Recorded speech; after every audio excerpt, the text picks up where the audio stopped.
Você sabe, depois da vinheta tem informação de Inter aqui no canal Sonda Repórter. A segunda-feira que é de demissões na base do Internacional. Profissional cotado e que pode ser contratado para o Inter. Fernando está de saída do Colorado? Que história é essa? A gente atualiza a segunda-feira colorada aqui no canal. Eu peço para que você deixe o seu like nesse vídeo, se inscreve aqui embaixo se você não é inscrito e ativa o sininho das notificações para não perder nada. Sem mais delongas, bora falar de Inter.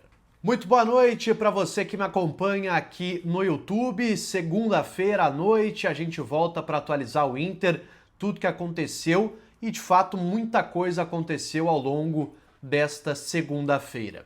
Bom, pessoal, quero começar falando sobre demissões, porque o Internacional fez uma verdadeira limpa na categoria de base. Profissionais que estavam há bastante tempo no clube foram demitidos nesta segunda-feira. E o principal deles, Julinho Camargo, o gerente de transição da base do Inter, que cuidava justamente desse processo da lapidação dos garotos da base em direção ao grupo profissional. Julinho Camargo foi demitido. Além dele, outros 3 profissionais também foram desligados. Entre eles, o técnico do Sub-20, o Renan Brito, que recém tinha chegado, inclusive, ao Internacional, mas foi o técnico desse fracasso do rebaixamento na categoria, por isso foi desligado. Ele que é campeão da América em 2010 com o Internacional, mas não resistiu a essa pressão. Também saíram o técnico, o ex-técnico da equipe Sub-20 e agora auxiliar, antigo auxiliar, porque agora foi demitido, o João Miguel, que chegou já a comandar o Inter Sub-20, participou daquela campanha em que o Inter foi campeão brasileiro, campeão da Copa do Brasil Sub-20, era treinador ao lado do Leonardo Martins, que hoje é preparador de goleiros do grupo profissional. Além desses 3 profissionais, também o Cláudio Preto, que é preparador de goleiros, melhor, era preparador de goleiros da base do Inter. Esses 4 foram os demitidos: Julinho Camargo, Renan Brito, João Miguel e Cláudio Preto, os profissionais desligados aí do Internacional nesta segunda-feira, que agora busca novos profissionais no mercado.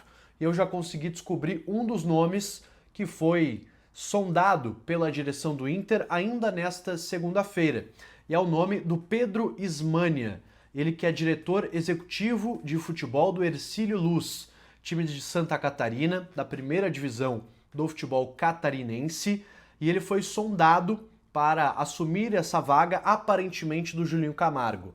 Eu não tenho a informação exata sobre qual papel ele faria na base do Inter, mas é um profissional que já coordenou a base do São Paulo, a base do Cuiabá e a base do Figueirense. É claro que dessas 3, a mais destacada é a do São Paulo, a base em Cotia, que forma muitos jogadores, ou seja, dentro dessa análise preliminar sobre esse profissional, é um cara que tem boas referências, foi campeão júnior da Copa São Paulo no próprio São Paulo, comandando a base. Então, esse é o nome buscado pelo Inter ainda nesta segunda-feira para a base. É uma negociação que ainda não começou de fato. O Inter consultou o clube catarinense em busca de mais informações. Esse profissional está preso sob contrato.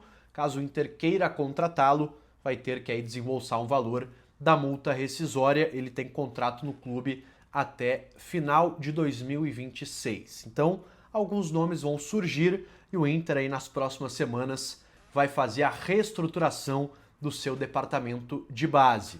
Lembrando que há poucos dias aqui no canal eu trouxe a entrevista do Gustavo Grossi ao portal GZH, onde ele fala justamente sobre problemas da base do Inter, e um dos principais, na visão do Grossi, era justamente essa transição, que o problema do Inter não era necessariamente formar jogadores, que isso acontecia até em bom número. O problema era o processo de transição, que até deu uma melhorada, viu, nos últimos meses, com aí a subida do Ricardo Matias, do Gustavo Prado, do próprio Gabriel Carvalho. O Inter revelou mais jogadores na última temporada do que vinha revelando, mas o Julinho Camargo acabou pagando esse pato por um trabalho que, vamos lá, poucas vezes a gente ouviu o Julinho Camargo, poucas vezes a gente viu alguém defendendo o trabalho do Julinho Camargo, dizendo efetivamente o que ele fazia de fato na base do Inter. Muitos se questionavam realmente o papel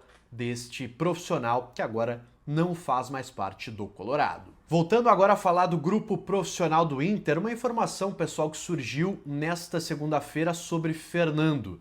E ela veio do Globoesporte.com, dizendo que o Fernando se reapresentou voltou a Porto Alegre, nesta segunda-feira e se reapresenta amanhã, na terça, no CT Parque Gigante. Será reavaliado pelo departamento médico do Inter, ele que, lembrando, estava em Goiânia, passando um tempo com a família. O Inter acabou liberando o jogador para que ele não ficasse aqui sozinho em Porto Alegre, enquanto a família estava em Goiânia. Acontece que o Globo Esporte acabou divulgando também a seguinte informação, de que Fernando e Inter terão uma reunião nesta terça-feira para definir o futuro do jogador. Inclusive, que o Fernando teria algum tipo de complicação, não sei se complicação é a melhor palavra, mas que o retorno do Fernando estaria previsto para um tempo ainda maior do que se previa lá no início. Ou seja, talvez ele não voltasse a jogar ainda nesse contrato que ele tem com o Inter até o final do ano, até dezembro de 2025. Por isso, por conta desse atraso na recuperação, seria necessária a reunião para que Inter e Fernando definam se o contrato vai ser ampliado, se os dois vão ter uma rescisão amigável, se o Fernando vai se despedir dos gramados, se ele vai parar de jogar no Internacional, enfim. Não quero aqui dar uma tendência, eu realmente não tenho maiores informações sobre o que de fato vai acontecer nessa reunião, mas é uma informação bastante preocupante sobre o futuro do Fernando no Inter. Para mim, é um dos melhores jogadores em termos técnicos que já vestiram a camisa do Inter nesse século. Aliás, sobre primeiros volantes, eu acho que o Fernando é um dos melhores que o Inter teve no século XXI, sem nenhuma dúvida. Claro que é um jogador que ainda precisava ganhar títulos, se consolidar como um cara importante na história do clube, mas tecnicamente era um jogador que agregava demais ao Internacional. Espero que tudo se resolva, que o Fernando se recupere o mais rapidamente possível e que ele possa, quem sabe, voltar a vestir a camisa do Internacional. Acho que é um cara que merece também um encerramento digno de carreira e não com uma lesão, infelizmente, que ele sofreu no joelho direito. Lembrando que a previsão inicial da volta do Fernando era ali por outubro, novembro. Então, pelas informações do Globo Esporte, pode ser que ele não retorne mais nessa temporada e, por isso, a discussão em relação à sua permanência. Bom, pessoal, o Inter treinou hoje pela manhã no CT Parque Gigante e o Roger encaminhou praticamente o time que vai jogar contra o Flamengo neste meio de semana, quarta-feira, pela Libertadores da América. O time deve ser mantido com aquela base que venceu o Bragantino. O Roger gostou bastante da forma que a equipe atuou, mas com duas mudanças. O Vitão volta na defesa, na vaga do Cleiton Sampaio. Ele estava suspenso, não jogou contra o Bragantino. E na lateral direita, o Aguirre deve ser a escolha na vaga do Alan Benítez. Então o time está mais ou menos encaminhado com Rocher, Aguirre, Vitão, Juninho e Bernabé, Thiago Maia, Alan Rodrigues, Tabata, Alan Patrick, Wesley e na frente Matias. Esse é o time do Inter, que tem essa missão duríssima contra o Flamengo aqui no Maracanã. Tá certo, pessoal? Deixe aqui nos comentários a sua opinião sobre as demissões na base, sobre o nome que está sendo especulado e principalmente sobre Fernando, porque eu sei, seria uma pena se ele não voltasse a vestir a camisa do Colorado. Quero a sua impressão aqui nos comentários. Também deixe o teu like nesse vídeo, a sua inscrição aqui embaixo se você não é inscrito. Estamos aí em busca dos 7.000 inscritos até o final de agosto, então dá essa força. Também ativa as notificações para não perder nenhum novo conteúdo aqui do canal, tá certo? Volta amanhã na terça-feira, tem chegada do Inter aqui no Rio de Janeiro e mais informações do Colorado aqui no canal. Um abraço a todos e até a próxima!